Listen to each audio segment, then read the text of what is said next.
ఆంధ్ర రాష్ట్ర ప్రజలకు మరియు ముఖ్యంగా పలమనేరు ప్రజలకు శ్రీ కోదినామ సంవత్సర ఉగాది పండుగ శుభాకాంక్షలు. అందరూ కూడా ఆరోగ్యంగా ఆ భగవంతుడు అష్ట ఐశ్వర్యాలను ప్రసాదించాలని ఆ దేవుని నేను ప్రార్థిస్తున్నాను. అదేవిధంగా పలమనేరు ప్రజలందరినీ కూడా నేను కోరుకునేది ఒకటే, ముఖ్యంగా అందులో ఈ ఉగాది పండుగకు ఎవరైతే బయట బతుకు తెరువు కోసం కావచ్చు, వాళ్ళ ఉద్యోగ రీత్యా కావచ్చు, ఉపాధి రీత్యా కావచ్చు, అనేక రకరకాలుగా బయట రాష్ట్రాలకు బయట టౌన్స్కి అంతా కూడా వెళ్ళి జాబులు చేస్తున్నటువంటి వారు, అనేక వృత్తి చేస్తున్నటువంటి ప్రతి ఒక్కరికి కూడా నేను తెలియజేయడం ఒకటే, 2019 నేను ఎమ్మెల్యే కాకముందు మీ గ్రామాలు ఎలా ఉన్నాయి,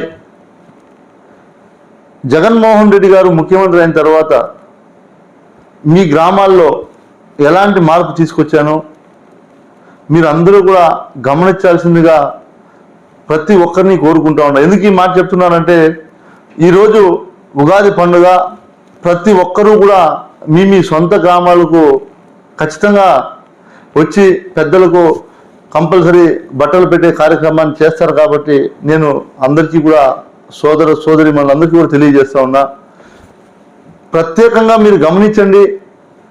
2019కి ముందు మీ గ్రామాల్లో అభివృద్ధి ఎలా ఉండింది, నేను ఎమ్మెల్యే అయిన తర్వాత రోడ్లు కావచ్చు, ప్రభుత్వ భవనాలు సచివాలయాలు కావచ్చు, అనేక అభివృద్ధి. అదే రకంగా ముఖ్యంగా మీరు గమనిస్తే ఈ 5 సంవత్సరాల్లో మీ ఇంట్లో ముసలి వాళ్ళు ఎవరైనా 60 సంవత్సరాలు దాటినటువంటి వాళ్ళు ఎవరైనా ఉంటే జగన్మోహన్ రెడ్డి గారు పెన్షన్ ఏ విధంగా మీ అవ్వాతాతకు అందించారు అని కూడా మీరు అడిగి తెలుసుకోండి.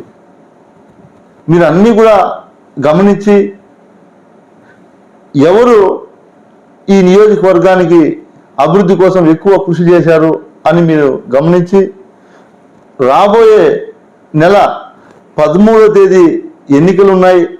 మీరందరూ కూడా తప్పకుండా ఇప్పటికే దాదాపు ఈ నియోజకవర్గంలో రోడ్లు లేని ఊర్లకు అన్నిటికీ కూడా 70% రోడ్లు పూర్తి పని చేశాం. ఇంకా కొన్ని గ్రామాలకు రోడ్లు వేయాల్సినటువంటి అవసరం ఉంది.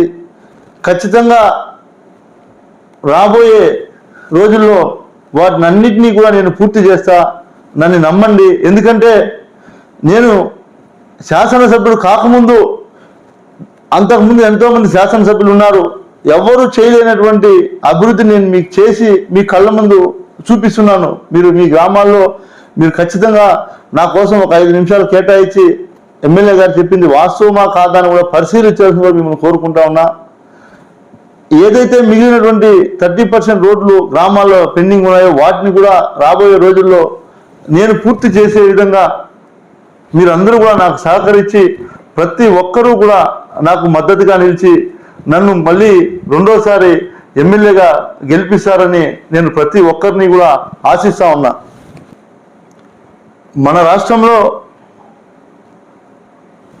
మే 13వ తేదీ జరగబోయే ఎన్నికల్లో ఫ్యాన్ గుర్తుకు ఓటేసి నేను ప్రజాసేవ చేసుకునేదానికి మీరందరూ కూడా నన్ను గెలిపించవలసిందిగా మిమ్మల్ని ప్రతి ఒక్కరిని నేను కోరుకుంటా ఉన్నా. అదేవిధంగా మీరు గమనించాల్సింది, మీ గ్రామ స్థాయిలో సచివాలయాలు కావచ్చు, ఆర్బీకే సెంటర్లు కావచ్చు, అమూల్ డైరీస్ కావచ్చు, ముఖ్యంగా ప్రజలకు అందుబాటులో ఉండి మీరందరూ కూడా గమనించాల్సింది, నేను ఎమ్మెల్యే అయిన తర్వాత 2 సంవత్సరాలు కరోనా కారణంగా ఏమీ చేయలేకపోయాం. ఈ అభివృద్ధి అంతా కూడా కేవలం 3 సంవత్సరాల్లోనే జరిగిన అభివృద్ధి.